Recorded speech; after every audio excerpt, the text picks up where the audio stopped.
morning. Hey everybody, we're going to start with a song, so feel free to check your kids in, grab some coffee and donuts. Let's stand up and sing together.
Inside my head saying you're no good, but I'm over it.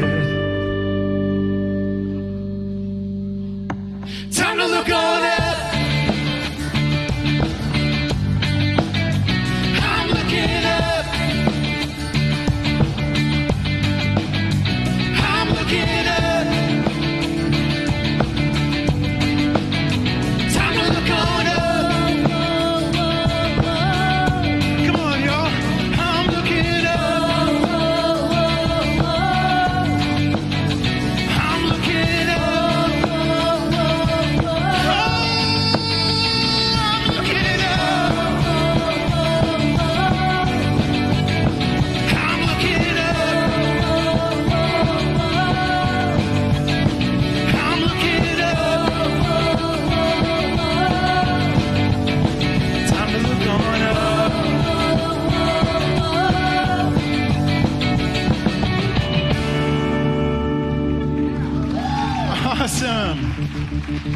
Good morning, y'all. Thank you so much for singing. What a great way to start the day. Feel free to have a seat. Welcome to Stonebrook. My name is Joe Bennett, and I am the creative director. I do music, things like that. And I am here to tell you about what's going to happen today. Now, we are in the middle of a series called The Healer. We're taking a closer look at Jesus and some of the miracles that he did. So it's a great week if you're a believer, if you're a skeptic, if you're an atheist, agnostic, whatever. We've got a lot of things that I think will be good for you to hear. Also today, please excuse me, I'm out of breath. Is anybody else out of breath? Thank you. Yeah, thank you so much. Another thing that's happening today is GroupConnect. You'll hear us talk from time to time about life groups. Here at Stonebrook, you know, the party happens on Sunday morning, but life happens during the week when you're not here. So we like to focus on that and give you an opportunity to connect with other people. So today we have an event called GroupConnect. It'll be at the end of our meeting. where at all the tables around the side and the back there are different life groups where you can check them out, ask questions, see where a good fit is for you, and get connected with one of those groups. So that's going to be really great. Like I said, the healer, then we have GroupConnect. We also have free coffee and donuts for you, if you haven't noticed already. There's bottles of water, stuff like that back there. Make yourself at home, make yourself comfortable. We want you to have a great time while you're here. We also have free Wi-Fi. That's SBC guests. There's no password, anything like that. So feel free to check in on Facebook, snap a selfie, put it on Instagram. We'd love to like and follow you. But yeah, that's a great way to connect. If you have children, we have Stonebrook Kids. We have Kids Zoo and Kids Rock, birth all the way through 5th grade, where we have individual areas that are catered to the needs of your kids. They're going to have a lot of fun. They're going to be hype. You're going to hear them today while we're talking and doing things. They're going to be bumping the bass next door. And we're hoping that we can send you home with some sugared up but still kind of tired kids. So do your kids a favor, drop them off in Kids Zoo or Kids Rock. You can also check out the family room, which is right next to the check-in, if you'd like to keep your children with you. We don't discriminate anything like that. That's totally cool, whatever makes you happy and comfortable and welcome while you're here. But we do have a family room where you can experience everything that's happening out here, but in a quieter, privater space if you need that. So take advantage of the family room if you need it. We have a gift for you if it's your first time and you've never taken us up on the opportunity. Back at the Welcome Center, which is on the opposite side of this back wall, we have a book called How Good is Good Enough by Andy Stanley. If you have questions about God, Christianity, church, anything like that, it's a quick, short, easy read, and it's one of those things we love to give away. It's a great resource. If you have friends or family who have questions, grab a few of them. We just love putting resources in your hands. Other than that, we'll be together today about 70 minutes. We'll have videos. We've got a couple more songs. Mark's going to come, and then at the end, we're going to give you an opportunity to connect with the group. But awesome. Sit back, enjoy yourself. Feel free to participate as much or as little, and enjoy the service.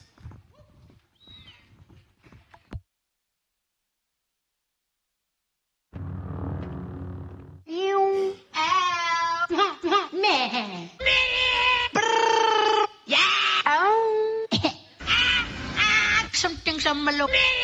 You know what I'm saying?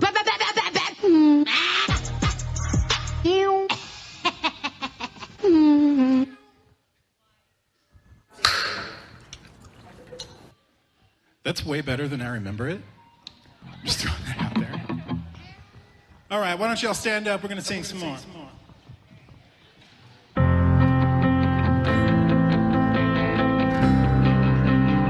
It's a beautiful day, isn't it?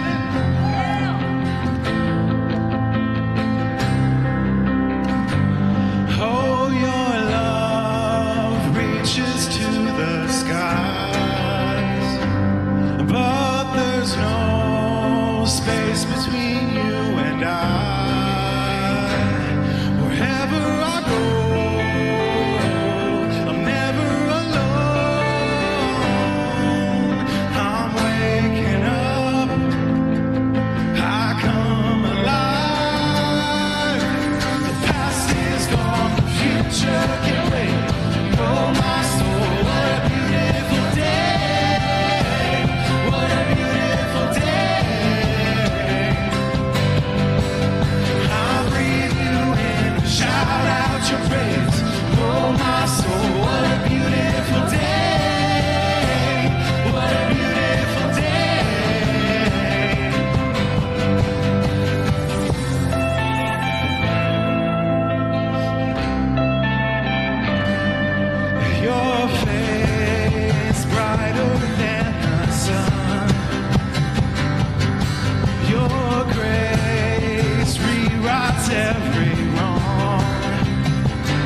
Love isn't something you find.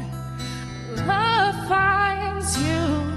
I run and I hide, but I can't lose you. I can't lose you. On a voyage for time, but all my lips ain't right. Clouds found my sight, and I'm a one-man crew. So I drop anchor in your shadow. Your presence is my present, my treasure. So much better than silver or gold. So let the warmth of your arms melt my heart of stone. Blow the dust from my eyes, bring to life what has died, and lead me home. Lead me home. I got questions on my mind. What will life come to? Will I remain true?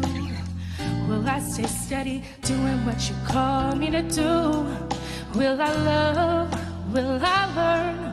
Will I be kind? Will I yearn for you and only you? So I drop anchor in your shadow. Your presence is my present, my treasure. So much better than silver or gold. And I know I can't do this on my own. I'm lost at sea if my hand I don't let you hold. I sail away, you remain, always faithful, never change. Tides high, pains deep, even still my soul you keep. Put me back on the rock when I lose my feet.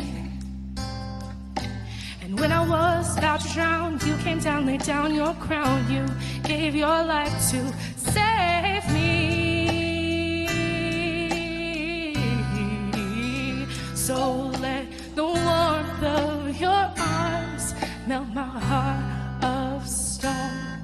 Blow the dust from my eyes, bring to life what has died, and lead me home. Lead me home. Lead me home. Lead me home. Be my compass, be my light, be my guide, be my side. When I'm lost in your sea, I'm satisfied. Be my mouth, be my feet. When I'm lost in your sea, I'm completely satisfied. I'm completely satisfied. I'm completely satisfied.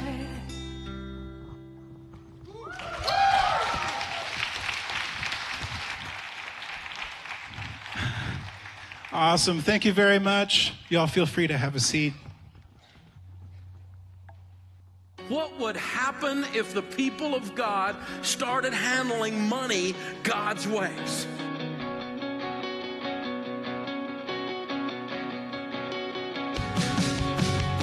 You work too hard to get to the end of your life and have nothing to show for it. This is my family's legacy that I'm talking about here. I've got to have a plan and be focused. That knowledge that you pass down to your kids, that is how you change a family tree. You change your life when you get sick and tired of being sick and tired. And you have that moment where you say, I've had it. I'm not going to live like this anymore.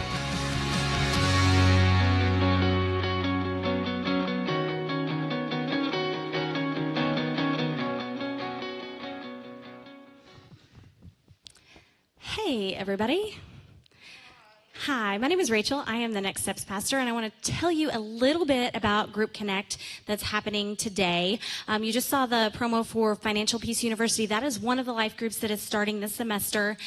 All of the life groups start this coming Wednesday, except for Financial Peace University. It is starting February 5th, the following Wednesday. That is an excellent life group. If you don't want to do any other ones, I really want to encourage you to do Financial Peace.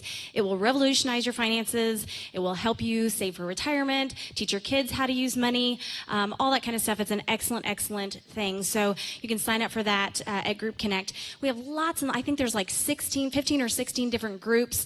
There's a songwriting group. There's a parenting group. There's a young couples who don't know what they're doing group. There is Jesus Talk. There's just a ton of different groups for you to sign up for. So I really want to encourage you. After this, after we dismiss the service, there will be the leaders at each of the tables. You can go talk to them, find out what their group's about, find out when they meet. Some of them do meet here on Wednesday nights. Some of them meet on a different night. And so you can get that information. Please sign up for a life group. This is one of the most important things that we do here. Sunday mornings are fantastic and they're super fun, and we really love that you come Sunday mornings. But where real growth and real change happens is in life groups. We say it like this: circles are better than rows. You come here on Sunday morning and you sit in rows, but life groups are the circles, and that's where the real growth and the real change happens. We really want to focus on building community, and this is an excellent way to do that. So please hang out with us for GroupConnect after service and sign up for a life group. The only other thing that I have this morning is, if this is your first time and you're a little bit freaked out about life groups because you don't know what's going on here yet, I promise we're in a safe place. But we do want to connect with you as well. You may not be ready for a step in joining a life group, but in a seat next to you, maybe the seat you're sitting in, there's a welcome packet. Just tells a little bit about us, and inside that welcome packet is a Connect card, and we would just like to get to know you a little bit better. So if you could just tell us a little bit about yourself, fill that Connect card out. If you take it back to the Welcome Center, you'll get a free t-shirt out of it. So, hey, fill out your information, get a free shirt. That's pretty cool. If you don't want a free shirt, you can drop it in the silver box on your way out the door. Or if you would prefer to do that, fill that information out online, we have a couple of different options. You can go to stonebrook.tv/connect, fill that card out online, or you can text the phrase Connect card to 97,000. That'll pop up right on your phone. You can fill it out right there in your seat. That's all that we have. That's all that I have as far as next steps for you this morning. Mark will be up in just a few minutes with our new with our series. It's not new, but with our series. So thanks for hanging out with us this morning.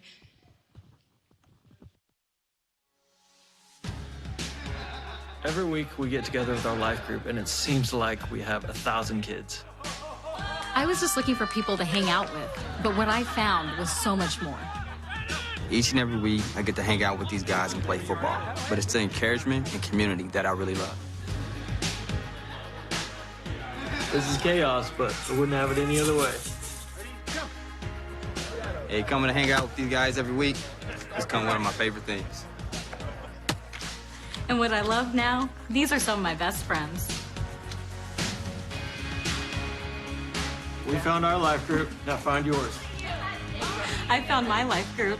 Find yours. Found my life group, now gotta find yours.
Hey, good morning, guys. We are in week number 2 of a series, which is where we take one subject. Instead of teaching on a different thing each Sunday, we pick a subject and we talk about it till we just can't stand it anymore, and we move to something else. And we're talking about this subject called the healer. And I don't know exactly how long we'll be in this series. We're just going to play this one a little bit by ear. And some of what will determine how long we do it and which direction we go are the questions that you guys have. We want this to be a conversation, not just a one-way sort of diatribe by me.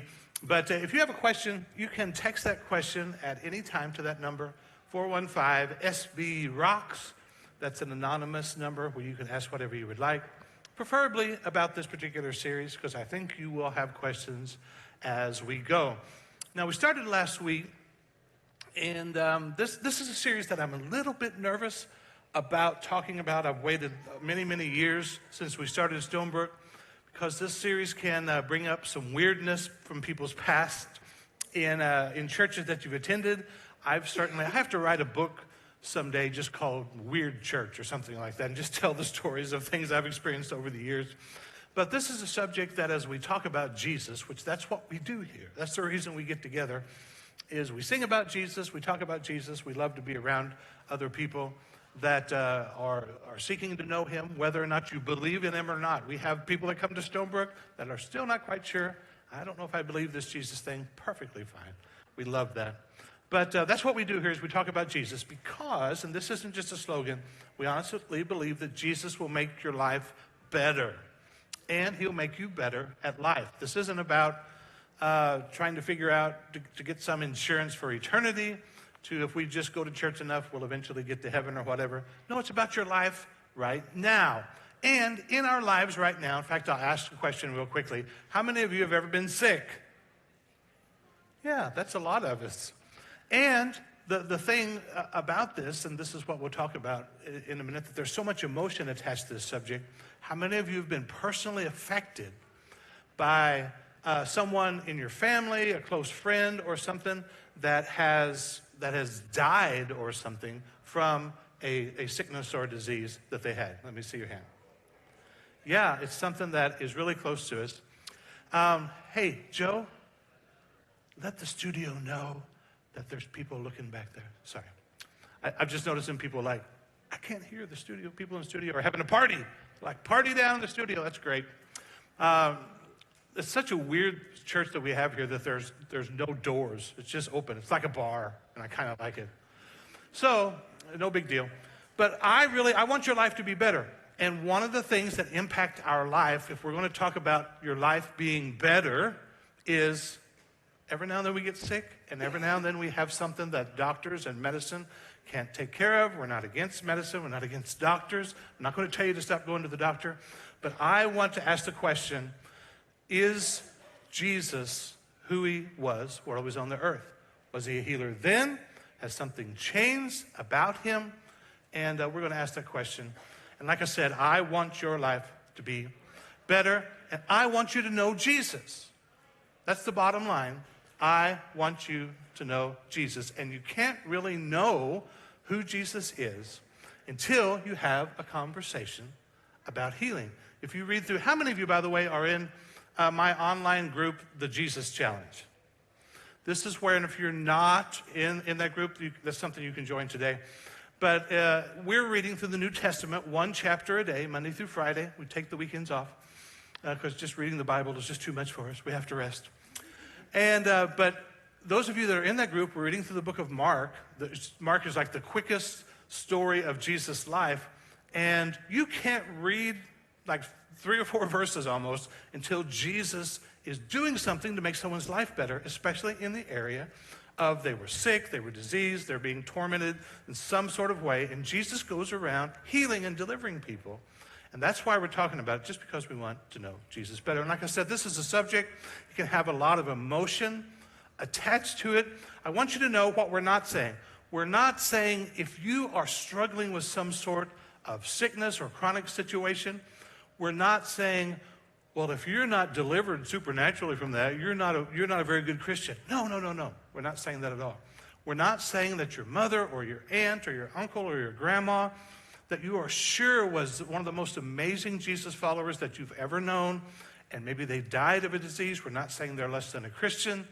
All we're saying is maybe there's some things that we can learn. Maybe there's some things they didn't know. Maybe there's some things we don't know that could help us to live a better life in this area. And this is one of the big things, and I will talk about this so often for the rest of my life, that there are two different ways to look at the way that God is and the way God interacts with the world. And we call that, one of them is the blueprint worldview, and one of them is the warfare worldview. Most people, most churches you go to, most people that talk about God, they are thinking about God as in the blueprint worldview, to where everything that happens, God has a master plan, and everything that happens, since God is ultimately in control, everything that happens, God must have had some sort of hand in it. So an event occurs, a sickness occurs, a death occurs, a tragedy occurs, a calamity occurs. Somewhere behind the scenes, God had to have some magnanimous purpose that maybe we can't see what that purpose is, but God had a plan with that. I believe that Jesus teaches us a different view of the world, and that view is a warfare worldview. That God definitely does have a plan. God definitely does have a will to be accomplished on this earth, but it is not being accomplished fully. It is being opposed. Jesus told us to pray that God's will would be done in earth just like it is in heaven. And when you think about that, how many of you, let's see, how many of you believe in heaven? Or, in eternity? Cool. How many of you think that when you get to heaven, people will die of cancer? So you're telling me it's not God's will for people to die of cancer in heaven, right? Well, Jesus said to pray that God's will in heaven would be done on the earth. God doesn't have two different wills. His will is not being accomplished here on the earth. And there is some things that we can do, I believe, to help his will be accomplished. Now, we said this last week. I'm just going to catch everybody up to speed. Sometimes I review too much, but at the same time, a lot of times, there's no penalty for this. How many of you were not here last Sunday? Well, where the heck were you? Is there a doctor's note? What's the deal? So, we'll catch you up to speed. And for those of you that were here, maybe you don't remember everything. So we said this is the way we determine God's will. And this is the big thing when you're talking about healing. We have to figure out, is it God's will? Because this is what most people struggle with. So we say when it comes to figuring out what God wants, we begin and end with Jesus. Okay? We start with, what did Jesus say? What did Jesus do? We don't necessarily look to Uncle Charlie or Aunt Bertha. I don't know. Does anybody have an Aunt Bertha? Sorry, okay. Or whatever happened with her, we look at Jesus. We talk about Uncle Charlie and Aunt Bertha, but then we end with Jesus. To determine God's will, we look at Jesus. We look at Jesus first. We can talk about the obstacles. We can talk about the things we don't understand. We can talk about our objections. But then we look at Jesus last to determine this is what God's will is. Because Jesus said, I have come down from heaven. In the book of John, he said, I've come down from heaven to do the will of God who sent me, not to do my own will. Everything Jesus said and everything Jesus did reveals God's will. That's how we determine God's will. Not by, well, this happened to me, and I sort of feel like, okay, we can talk about that, but we're going to determine, well, maybe that's not God's will in your life because Jesus said something different than what happened. See? That's where we go. Where someone says, well, I prayed, and I know this is God's will for me. Okay, maybe let's talk about that. But here's what Jesus says. And here's what you say. And here's what Jesus says. And at some point, in order to receive, in order to partner with God, you have to determine, above everything else that I think or feel or see, I believe Jesus is right. That's sort of the direction we're going. So last week, we talked about this story. I want to go through it real quickly again because it illustrates something about God's will, which is the number one thing. Everybody say number one. The number one thing when you're going to talk about Jesus as healer and somehow partnering with him to receive divine healing is we have to get it settled in our mind. Is it God's will for everybody, everywhere, all the time to be healed always? And that's the question. We have to settle that one way or the other. So how do we determine God's will?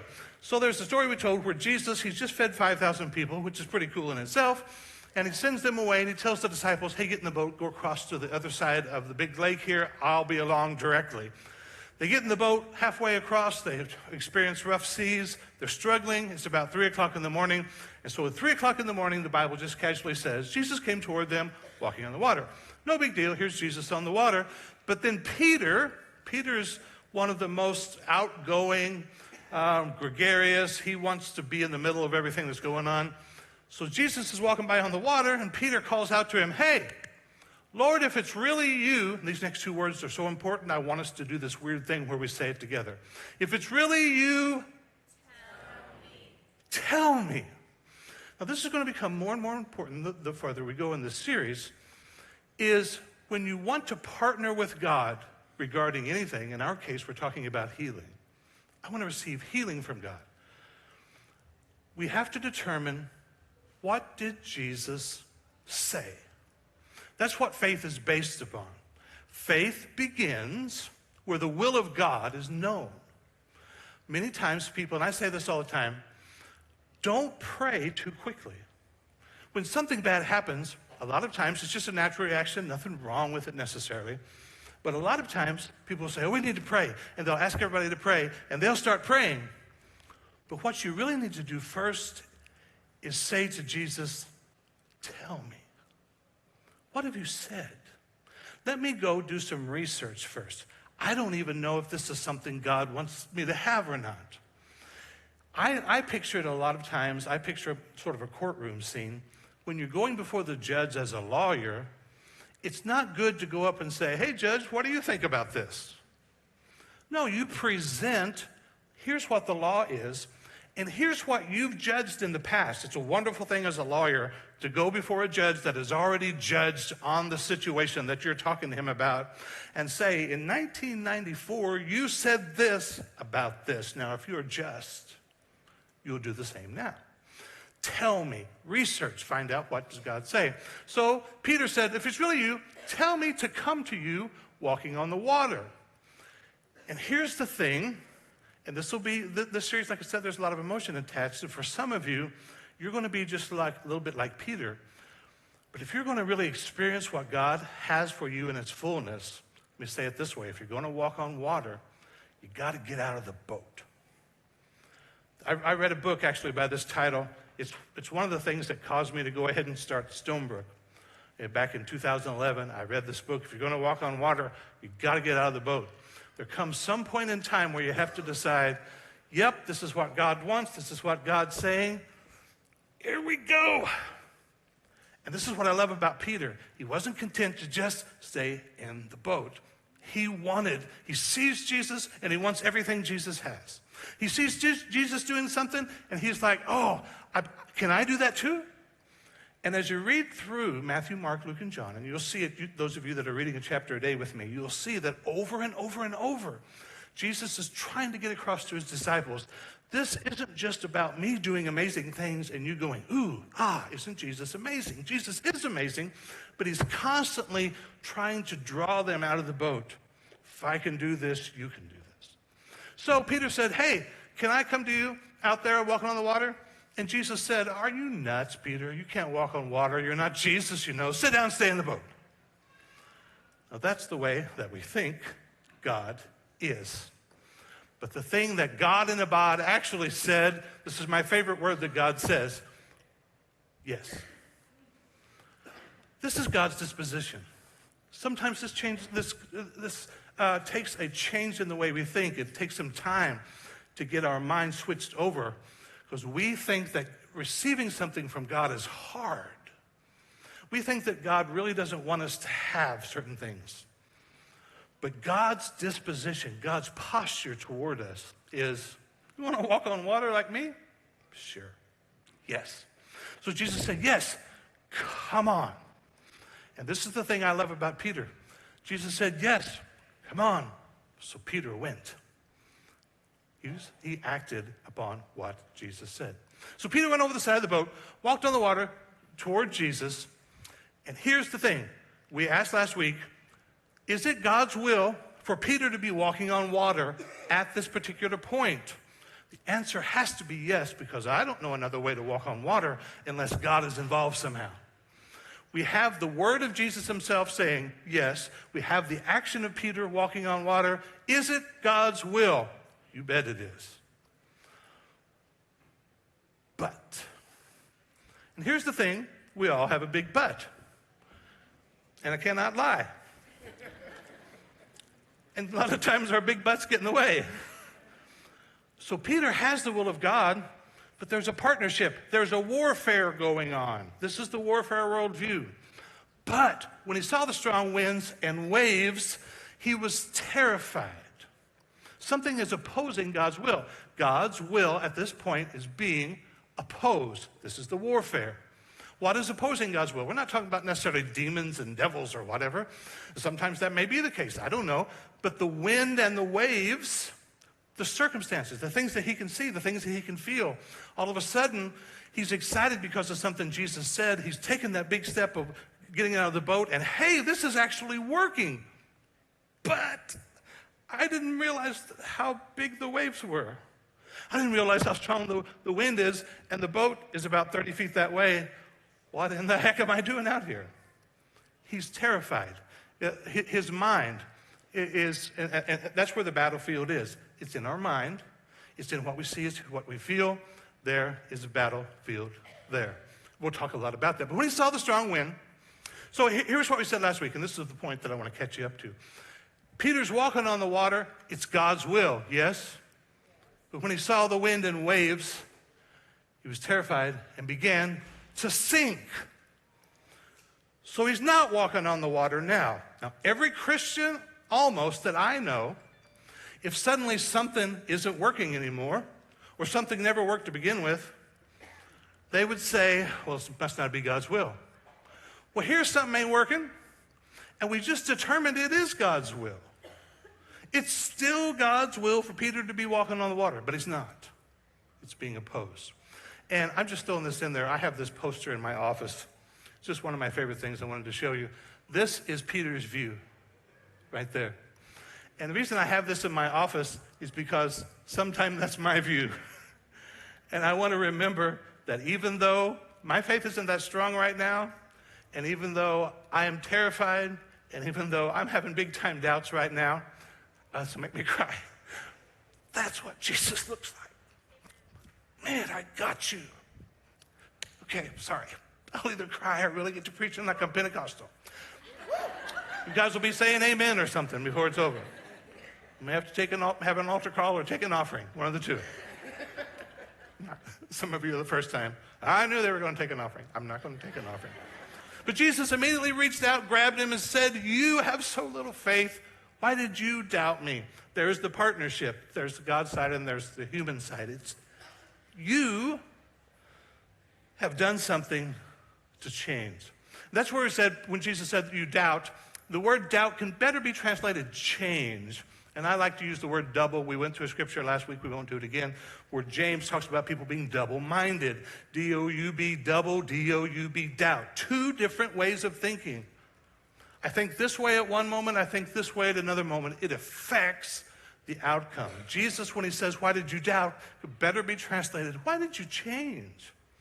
You were doing good. You were connected with me. You were partnering with me. My power was holding you up. Why did you change?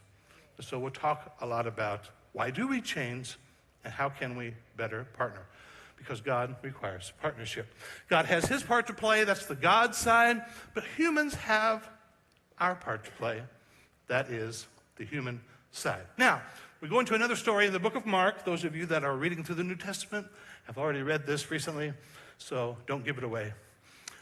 There's a story where Jesus, at the beginning of Mark, he's made a statement, and 6 days after that, he took his closest lieutenants, Peter, James, and John. He led them up a high mountain to be alone, and then weirdness starts happening. As the men watched Jesus, his appearance was transformed, and his clothes became dazzling white, far whiter than any earthly bleach could ever make them. I always think of Jesus doing a laundry detergent commercial at this point. I've tried other detergents. This one's better.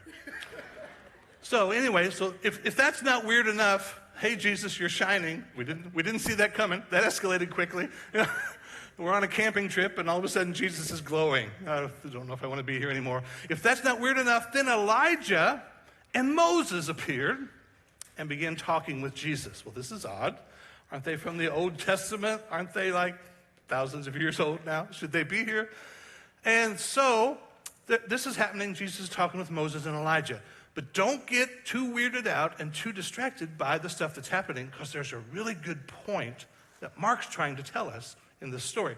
So Peter, ever the one to open his mouth and insert foot, says, Rabbi, it's wonderful for us to be here. Let's make 3 shelters or tents as memorials. One for you, one for Moses, one for Elijah. Okay? Peter says, this is awesome. Look, it's Elijah, it's Moses, and it's Jesus. Let's make a tent for them. Let's just camp here. And we'll make it like as a shrine for each one of you. One for you, Jesus, one for Moses, one for Elijah. He said this because he didn't really know what else to say, for they were all terrified. With Peter not knowing what to say never stopped him from actually saying something. So, after he says this, a cloud overshadows them. And a voice from the cloud, this story just keeps getting weirder. And this voice, which we assume is from God, says, talking about Jesus, this is my dearly beloved son. Listen to him. Suddenly, when they looked around, Moses and Elijah were what? Gone. And they saw only Jesus with them. Now, here's the point I want you to see. The way, and I talk about this all the time, and I keep coming back to it because it takes a while to get your mind changed this direction. A lot of people approach the Bible as if it's flat, as if it's all equal. It's never the way that the authors of the Bible or the inspirer of the Bible, the collection of books, intended for it to be. God himself is saying, nope, Moses, which represents the first 5 books of the Bible, the Pentateuch, we would call it the Pentateuch, the Jews would call it the Torah or the law. Elijah represents the rest of the Old Testament. That's the way that Jesus sometimes described the Jewish scriptures, the law and the prophets, Moses and Elijah. They're not equal with Jesus. God is saying, don't listen to Moses and Elijah, listen to Jesus. If Moses and Elijah disagree with Jesus, listen to him, okay? And one reason I say this is because as we go along talking about healing and is Jesus a healer, there are going to be questions that come up. There are going to be objections that arise in your mind, and that's perfectly fine. But especially if you've been in church a while, you're going to be asking questions like this. What about Job? What about Job? He wasn't too healed, was he? What about Paul? His thorn in the flesh. Oh, Paul was sick. And they'll say things like that. And we're going to talk about all those things. We're going to dig around in those. But I'm going to constantly ask the question, yeah, what about Jesus? This is what God is saying up here on this mountain. Yep, there's some things that the Old Testament reveals. There's some things that came from Moses. There's things that came from the prophets. But listen to Jesus, because he is the true expression of who I am. In fact, the writer of Hebrews, it's a book in the Bible, in the New Testament, we'll eventually get to this year. I believe the author is the Apostle Paul. Might not be. Other people say no. When we get to heaven, you'll all see I was right. Hey, Paul, did you write that? Well, of course. Mark, you're right. That's what will happen when we get to heaven. But the very first verse of the book of Hebrews, it says, in the past, God spoke to our ancestors through the prophets at many times in various ways. But in these last days, he's spoken to us by his Son. That is what the New Testament is about. That's what Jesus coming is about. Is, yeah, you guys really didn't know God, but here's Jesus. I'm speaking to you through him now. He goes on and says in verse 3, the Son is the radiance of God's glory. Everything that's amazingly cool and great about God, Jesus is showing that off. Jesus is shining that. And he is the exact representation of his being. If you want to know what God is like, look at Jesus. So we have the whole weird mountain thing, and we're figuring out we're supposed to look at Jesus to determine what God is like. So they come down from the mountain. When they return to the other disciples, there are 9 of the 12 disciples that got left down at the bottom, didn't get to go on the camping trip. But they're down at the bottom of the mountain. They returned to the other disciples. They saw a large crowd surrounding them. And some teachers of religious law were arguing with them. Okay? Jesus has been away, comes down the mountain. He comes down, there's this chaos that's happening. The religious leaders are arguing with Jesus' 9 disciples.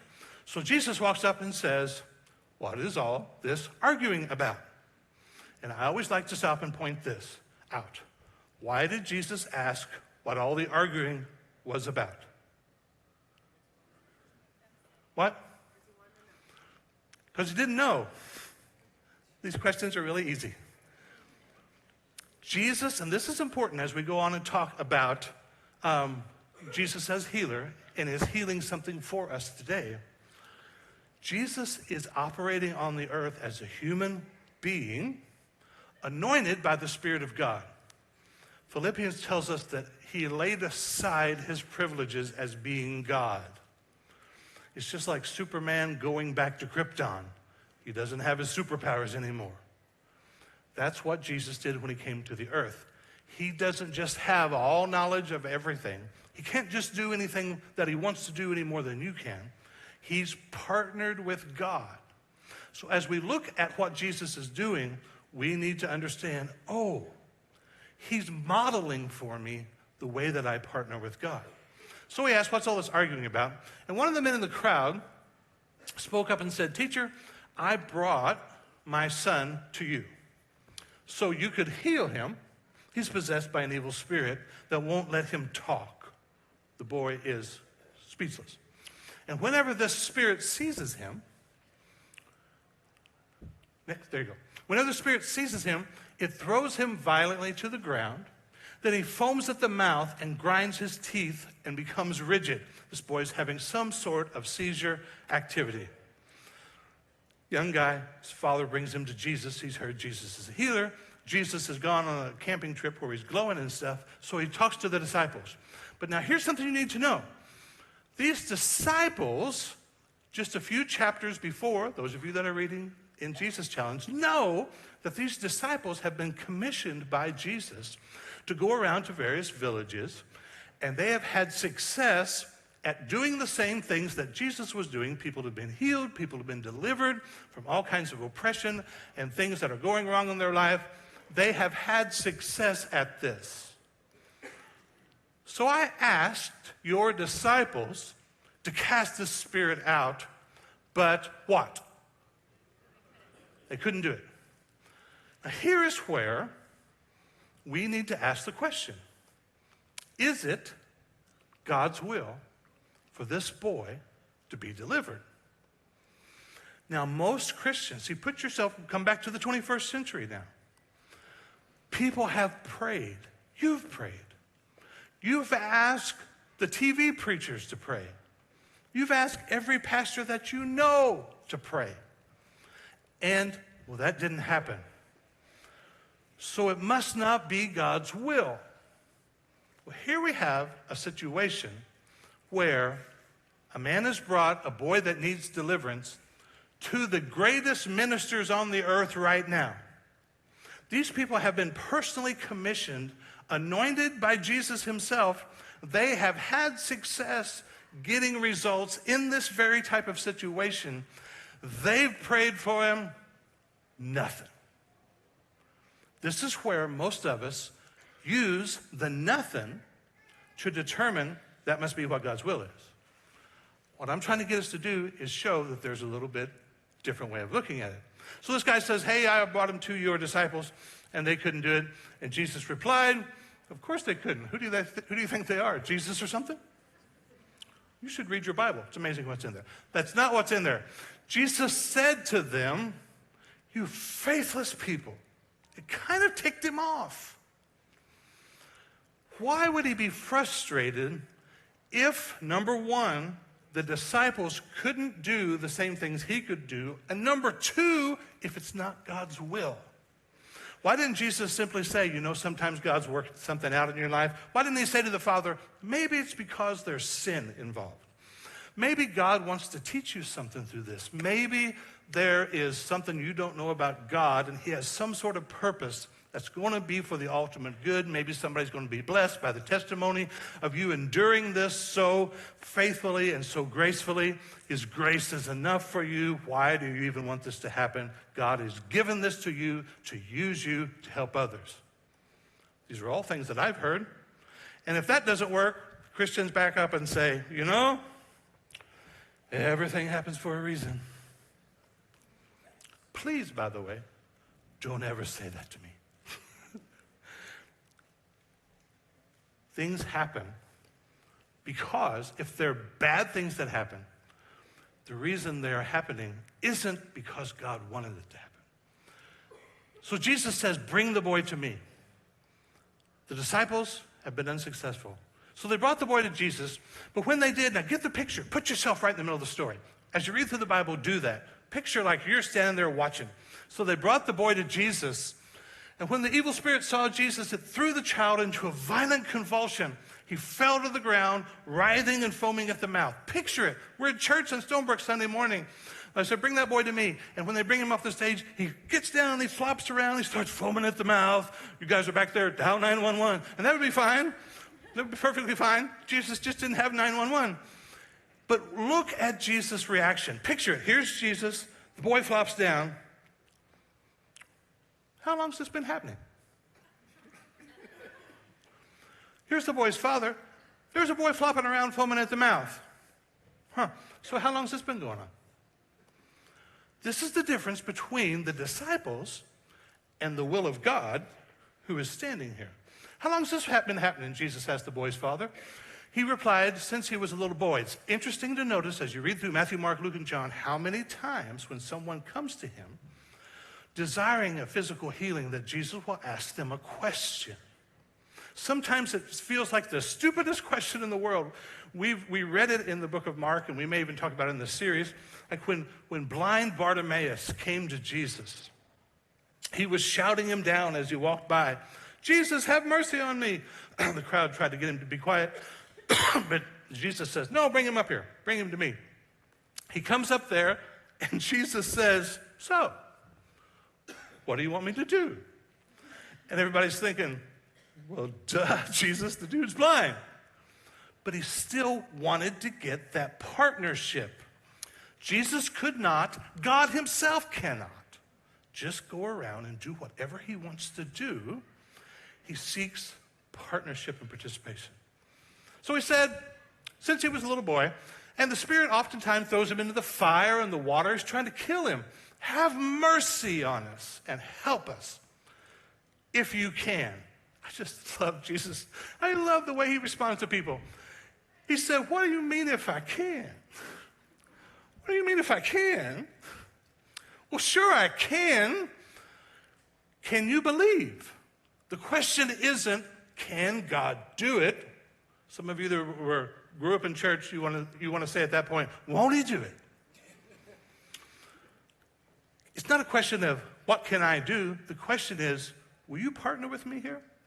Anything is possible if a person believes. That's the God side and it's the human side. Well, let me ask you a question. How many of you have a smartphone here, right now on you? How many of you have been searching the internet during the message? Yeah, I feel you. I really do. But get out your smartphone. You have permission. Get out your smartphone right now. Now, you may not be aware of it, but ever since you walked in, even when you're not here, there's Wi-Fi streaming throughout this building. We went to great expense and great aggravation, and Greg Adank has spent time and money and effort and his amazing knowledge, and he's put Wi-Fi distributor things. See the little white disc on the wall over there? That's a Wi-Fi distribution thingamabob. Now, we recently upgraded our Wi-Fi. We had CenturyLink dig a new cable into Stonebrook, And we upgraded our internet to where we have, help me, Brian, 500 gigahertz something? What do we have? What? 500 megabytes. Speed, I think that is, right? And increase the bandwidth. So we have like Wi-Fi is just oozing out places we didn't even know we had. Now, how many of you don't have a smartphone? You know it's 2020, right? Okay, on your smartphone, like right now, if you don't look at your smartphone. Can you see the internet? Can you feel it? Because any question you have, the internet is amazing. You kids that are growing up now, oh, if I would have had the internet. I don't even know why you ever ask anybody anything about your homework. All of human knowledge is right there in your hand. And you're playing those little games where the blocks fall down. GTS, Google that. Well, let's don't talk about that. Stuff. What did you think I was going to say? Google that stuff. But anyway, if you get on your smartphone right now and hook up to the Wi-Fi, you can find out anything you want because CenturyLink is putting out Wi-Fi. Internet access is available, but I don't see it. I'm not experiencing it. I have to pick up my smartphone. I have to hook to Stonebrook Guest, which is free, by the way. And suddenly, I'm receiving what CenturyLink is providing access to. What Google is already written down, it's already there. All I have to do is receive it. I have to have one of these. I have to have a computer or something. I have to understand some things because when you get to my age, you're like, how do you find this? I can't get my phone to work. And so we have to ask people that are teenagers to help us to figure out how to do stuff. Wow, I didn't know my phone would even do that. How many of you are old and recently you've discovered I didn't know a phone would do that? See, that's what happens when you get old. But the point is, the Wi-Fi is God streaming, and the smartphone is us receiving. And we're going to find out over and over that it's not the will of CenturyLink that's the most important. When I go home and I turn on my lamp and I can see that the TV's on and I can see that the stove is working and I turn on my lamp and there's no light, I don't call Laclede Electric and say, what are you guys doing up there? Do you not want me to have light in my lamp anymore? They would say, are you stupid, sir? You need to change your light bulb. What do you mean? Are you saying this is my fault? Are you saying I don't have enough light bulbs? Yes, sir, that's what I'm saying. Change your light bulb. We've done all we can do. You're going to have to partner with us. We've gone this far. You're going to have to take a step our direction and trust that the power's there if you'll partner with us. That's what we're going to find out. And I got to wrap this up because I want you to see your groups. The father instantly cried out, I do believe, but help my unbelief. When Jesus saw the crowd of onlookers were growing, he rebuked the evil spirit. Listen, you spirit that makes this boy unable to speak. Hear and speak. I command you to come out of this child, never enter him again.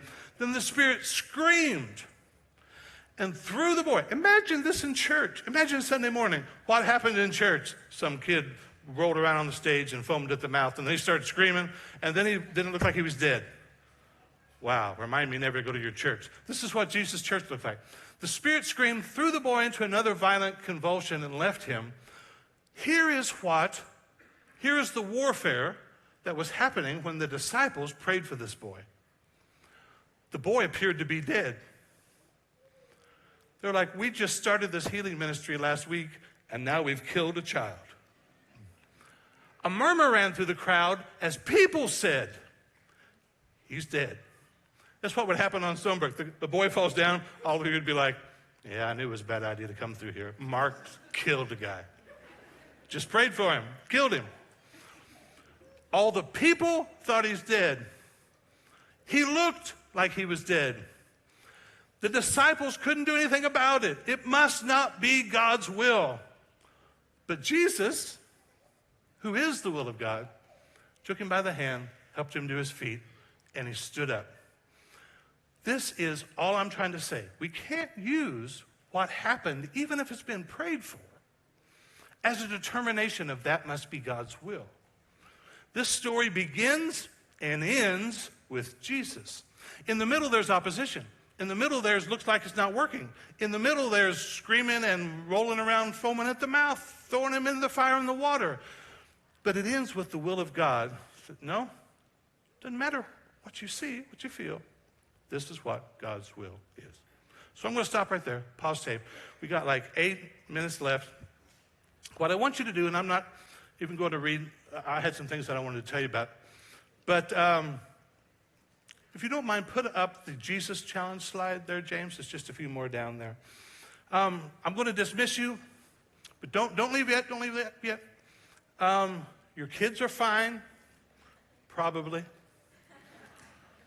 Take some time, just go around. There's 2 back there at the sound booth. There's 2 or 3 in the studio, all along the wall. And just talk to these different people about their group. I have a group called Jesus Talk, and we meet on Wednesday night. One of the things we'll probably be talking about is reading through the New Testament. Those of you that have questions, we answer the questions on Facebook as best we can, but sometimes it just takes a face-to-face. We simply answer questions, discuss questions, come up with more questions at Jesus Talk. But if you would like to be part of our Jesus Challenge, which is just reading 1 chapter a day, 5 days a week through the New Testament, go on Facebook, search for Jesus Challenge. When you see that picture at the top, that's us right there. So thanks for being here, guys. Go look at the life groups. Get involved one way or the other. But whatever you do, come back next week. We're going to do it again. And go Titans. What? Next Sunday. Man, they cut me off. He's talked enough. Turn that boy off.